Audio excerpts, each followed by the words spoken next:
आप देख रहे हैं न्यूज नाउ 24/7 ताज़ा खबरों के लिए हमारे साथ बने रहें। इरफान अंसारी कहते हैं जो घुसपैठियों की बात करेगा, जो बांग्लादेशी कहेगा, उस भारतीय जनता पार्टी की कब्र हम झारखंड में खोद देंगे। बिहार के लिए जो अपमान का भाव कांग्रेस पार्टी के मन में है वो समय समय पर दिख रहा है। कांग्रेस पार्टी ने अपने ऑफिशियल ट्विटर हैंडल से बिहारियों को बीड़ी से कंपेयर कर दिया। बीजेपी ने आरोप लगाया कि इंडिया गठबंधन के नेता घुसपैठियों के समर्थन में बीजेपी नेताओं को धमकियां दे रहे हैं। बीजेपी प्रवक्ता संबित पात्रा ने कहा कि देश में विपक्ष घुसपैठिया बचाओ आंदोलन चला रहा है और तंज किया कि राहुल गांधी की जो यात्रा निकली है वह घुसपैठिया बचाओ यात्रा बन गई है। संबित पात्रा ने कहा कि चुनाव आयोग की स्पेशल इंटेंसिव ड्राइव से विपक्ष के अंदर विशेष रूप से कांग्रेस पार्टी और गांधी परिवार में एक प्रकार की हताशा और निराशा का माहौल है और उसके परिणाम स्पष्ट रूप से सामने आ रहे हैं।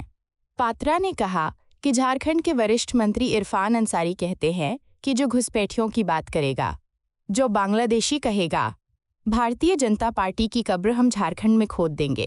सबको पता है कि जो स्पेशल इंटेंसिव ड्राइव हो रहा है इलेक्शन कमीशन का SIR, जो बिहार में आरंभ हुआ है और जिसको लेकर की एक फ्रस्ट्रेशन का माहौल ऑपोजिशन के अंदर है और खास करके कांग्रेस पार्टी और गांधी परिवार में, उसके जो नतीजे हैं वो सामने देखने को मिल रहा है।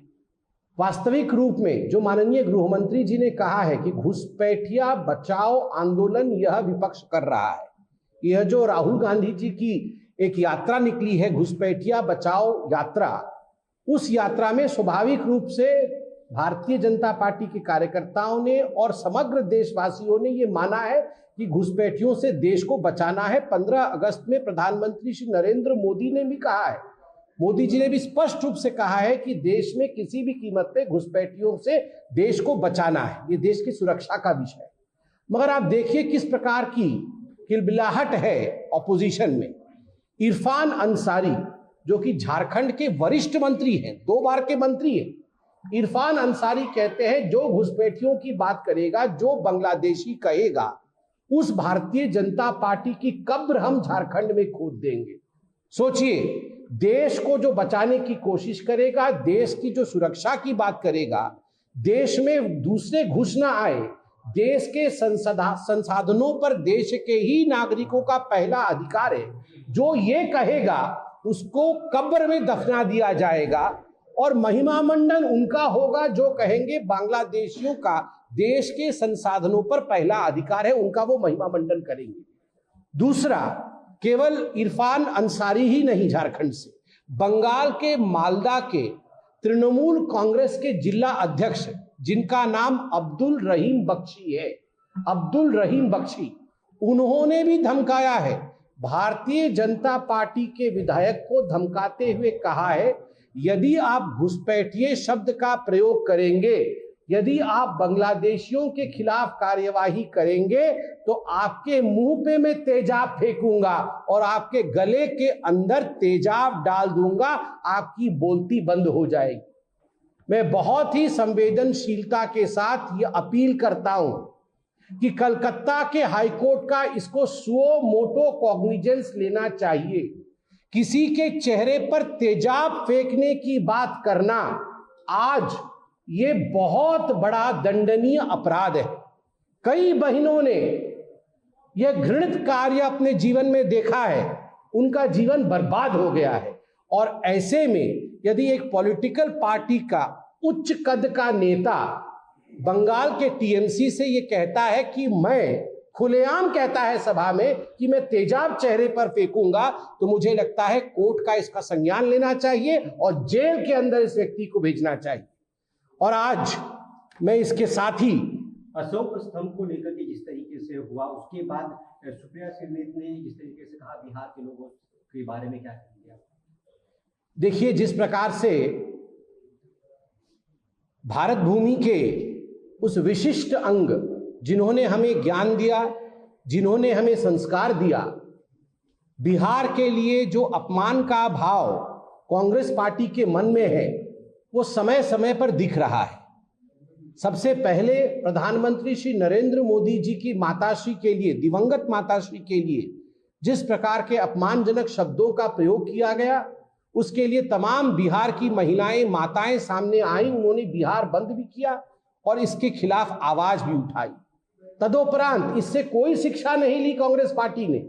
कांग्रेस पार्टी ने अपने ऑफिशियल ट्विटर हैंडल से बिहारियों को बीड़ी से कंपेयर कर दिया और सिन प्रोडक्ट, जीएसटी के समय जो 40% कैटेगरी में रहते हैं, जिसको सिन प्रोडक्ट कहा जाता है, पापी कहा जाता है हिंदी में, बिहारियों को बीड़ी से कंपेयर करके एक तरह से पापी कहा गया। और आज दो ऐसी चीजें हुई हैं जो कहीं न कहीं पूरे बिहार की संवेदनाओं को, पूरे बिहार के भावनाओं को और बिहारी अस्मिता को ठेस पहुंचाती है। श्रीनगर के हजरत बल में जिस प्रकार से अशोक चिन्ह, जो कि सम्राट अशोक ने अशोक स्तंभ में स्थापित किया था, उसे तोड़ा गया। और कुछ नेताओं का यह भी कहना है कि क्या आवश्यकता थी वहां अशोक चिन्ह का होना। उसे जिस प्रकार से तोड़ा गया है, ये ना केवल देश का अपमान है, यह अशोक सम्राट और स्वाभाविक रूप से अशोक सम्राट और बिहार, उनका जो मिलान है, प्रत्येक बिहारी का ये अपमान है कि आप अशोक चिन्ह को तोड़ेंगे। दूसरी बात, मुझे तो बड़े तकलीफ के साथ कहना पड़ रहा है, कांग्रेस पार्टी की जो कम्युनिकेशन की हेड है, जो मुख्य प्रवक्ता है, उन्होंने जिस प्रकार से राहुल गांधी को ऊंचा दिखाने के लिए बिहारियों का अपमान किया है, क्या शब्द थे उनके? उनके शब्द थे, लोग बड़े गंदे थे, पसीने टपक रहे थे, उनके हाथ कैसे मैले थे और उनके कपड़े कैसे मैले कुचैले थे, और वो भी आते थे तो राहुल गांधी उनसे हाथ मिला लेते थे, हिचकते नहीं थे, हाथ मिलाकर हाथ धोते भी नहीं थे। और कभी कभी ये लोग राहुल गांधी से गले मिलते थे तो राहुल गांधी गले भी मिल लेते थे। राहुल गांधी जी को इन्फेक्शन हो सकता था, मगर फिर भी राहुल गांधी चिंता नहीं करते थे। क्यों? क्या बिहार के लोग बीमार हैं? क्या बिहार के लोग किसी रोग से ग्रसित हैं जो अगर राहुल गांधी से वो हाथ मिला लेंगे, राहुल गांधी से गले लग लेंगे तो राहुल गांधी को बीमारी फैल जाएगी और बार बार उन्हें हाथ धोने की आवश्यकता है? ये जो एंटाइटल्ड राजकुमार और शहजादे हैं, उनको ऐसे ही लगता है कि यदि हम पसीने से तरबतर, बिहारी पसीने से तरबतर है क्योंकि बिहारी स्वाभिमानी है, मेहनत की कमाता है। आज पूरे हिंदुस्तान में मेहनत की कमा के खाता है बिहारी, स्वाभिमान है बिहार में। आपकी तरह राहुल बाबा एंटाइटलमेंट नहीं है कि मेरी दादी, मेरे नाना, मेरी नानी, मेरे पिताजी, मेरी मम्मी, तो आपको तो पसीना आएगा नहीं। मगर स्वाभिमानी लोगों को पसीना आता है। उनके कपड़े फटे हुए भी हो सकते हैं, कपड़े फटे हुए हो सकते हैं, पसीना हो सकता है आ रहा हो, मगर दिल सोने का है।